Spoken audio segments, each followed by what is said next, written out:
My dear young leaders and parents,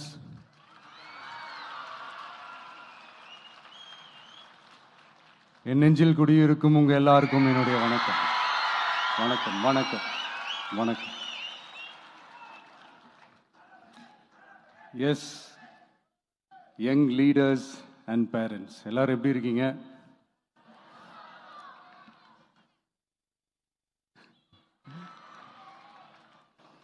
உங்க எல்லாரையும் சந்திச்சதுல மிக்க மிக்க மகிழ்ச்சி. Thank you thank you. Love you too. First of all, congratulations for your this beautiful achievements. படிப்பில் சாதிக்கணும் தான், படிப்பும் சாதனை தான், அதுதான் மறுக்கலை. பட் அதுக்காக பர்டிகுலராக ஒரே ஒரு படிப்பில் மட்டும் நம்ம அச்சீவ் பண்ணியே ஆகணும் அப்படின்னு நினைக்கிறது ஒன்றும் சாதனை கிடையாது. ஒரே விஷயத்தை பற்றி திரும்ப திரும்ப யோசித்து உங்கள் ஆங்ஸைட்டியை ஏற்றிக்காதீங்க. அவ்வளோ ஸ்ட்ரெஸ்ஃபுல் ஆக வேண்டிய அவசியம்லாம் ஒன்றுமே கிடையாது. இது நான் ஏன் சொல்கிறேன்னா, நீட்டு மட்டும் தான் உலகமா?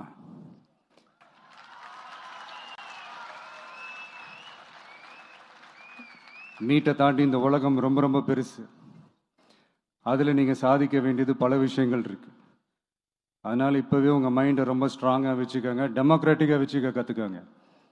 ஏன்னா டெமோக்ரஸின்னு ஒன்று இருந்தால் தான் இந்த உலகமும் சரி, இந்த உலகத்தில் இருக்கிற எல்லா ஃபீல்டும் சரி, ஒரு ஃப்ரீடமாக இருக்க முடியும்.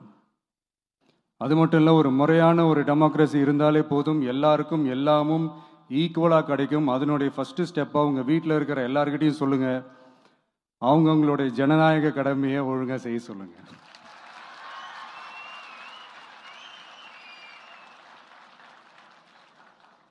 ஜனநாயக கடமையை சரியாக செய்கிறதுனா அது ஒன்றும் பெரிய ஒரு விஷயம்லாம் கிடையாது, சாதாரணமான விஷயந்தான்.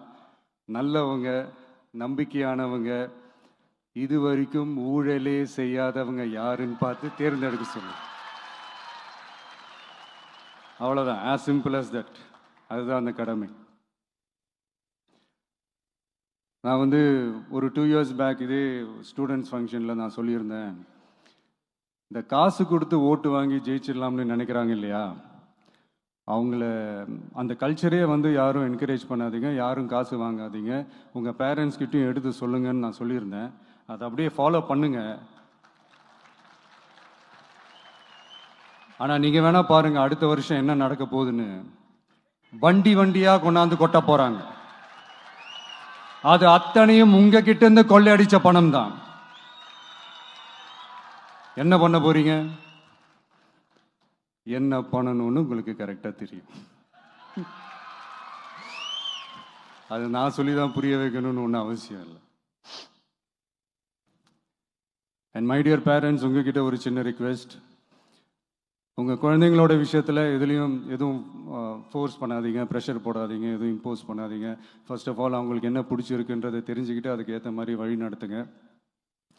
நான் டெஃபினட்டாக சொல்கிறேன், எத்தனை தடைகள் வந்தாலும் அவங்கவுங்களுக்கு பிடிச்ச விஷயத்தில், அவங்கவுங்களுக்கு பிடிச்ச துறையில் அவங்க கண்டிப்பாக சாதிச்சு காட்டுவாங்க.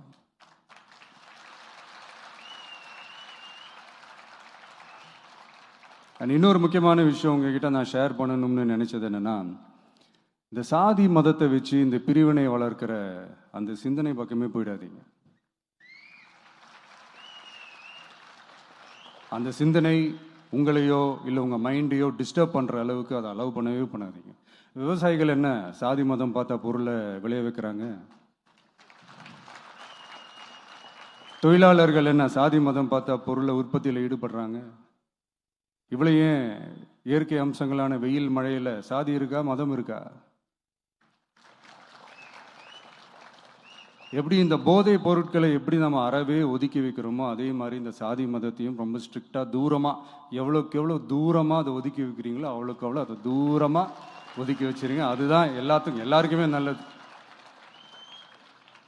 ஏன்னா இப்போ ரீசெண்ட் டைமில் பார்த்தீங்கன்னா, தந்தை பெரியார் அவர்களுக்கே சாதி சாயம் பூச ட்ரை பண்ணுறாங்க. ஒன்றிய சிவில் சர்வீஸ் எக்ஸாமில் கூட சாதி சாயம் பூசுற மாதிரி ஒரு கேள்வி ஒன்று கேட்டு வச்சிருக்கிறாங்க. இதையெல்லாம் வன்மையாக கண்டிக்கிறோம்.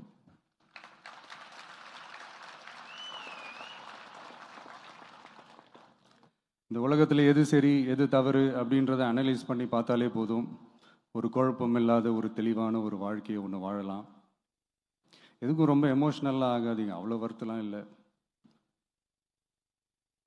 டெக்னிக்கல் அண்ட் சயின்டிஃபிக் அப்ரோச்சோடவே திங்க் பண்ணுங்க. ஏன்னா வரப்போகிற இயர்ஸில் ஆல்ரெடி வந்துட்ட இந்த ஏஐ ஆர்டிஃபிஷியல் இன்டெலிஜென்ஸ் உலகத்தை எதிர்கொள்கிறதுக்கு அதுதான் ஒரே வழி. The sky is vast and wide and you have strong wings. So feel free to fly like a bird with courage, conviction and confidence.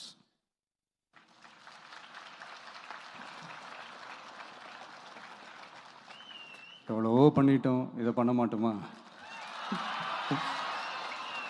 எவ்வளவோ பார்த்துட்டோம், இதை பார்க்க மாட்டோமா அப்படின்ற அந்த பாசிட்டிவ் நோட்டோடவே ட்ராவல் பண்ணுங்க. கான்ஃபிடென்ட்டாக இருங்க, நல்லதே நடக்கும், வெற்றி நிச்சயம். மீண்டும் சந்திக்கும் வரை நன்றி, வணக்கம். நான் அடுத்த செட் ஆஃப் ஸ்டூடெண்ட்ஸ் கூட நான் நெக்ஸ்ட் வீக் போல் நான் மீட் பண்ணுறேன். ஸோ அவங்களுக்கும் சேர்த்து இன்றைக்கி நான் பேசினதாகவே இருக்கட்டும். ஏன்னா ஒவ்வொரு வாட்டி இந்த மாதிரி நான் அட்வைஸ் பண்ணிகிட்டு இருந்தேன்னா நல்லா இருக்காது, உங்களுக்கும் போர் அடிச்சிடும். So thank you. எல்லோரும் வாங்க, மீட் பண்ணுவோம்.